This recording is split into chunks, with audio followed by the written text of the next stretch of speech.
Chegamos aqui no Igarapé do Gel. Vou apresentar para vocês aqui.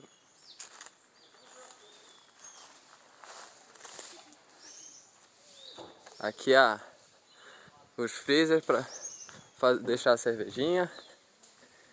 Tudo muito bem cuidado. Vamos entrar por aqui.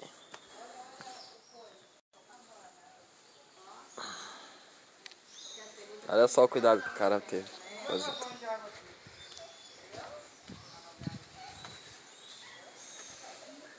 Este aqui é o Igarapé do Gel.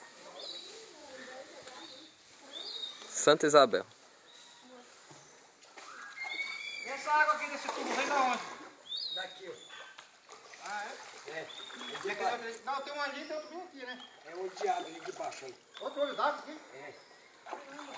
Esse aí, ó. Aí no meu terreno tem uma nascente bem aí. Tem outra colar. Você tá vendo? Já tem 2 tubos vazando aqui. Tia. É, 4 nascentes. 4 nascentes? É. Tem mais 2 tubos vazando por fora ali. Olha, todos esses tubinhos aqui é olho de água, tá vendo? Esses tubinhos aqui na calçada. Aí tá cortado com carro. Aí quando seca ele fica entrando água.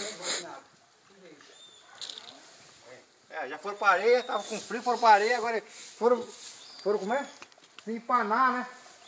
E os moleques foram se empanar e agora... Pula! Talvez teu calção é maior do que tu.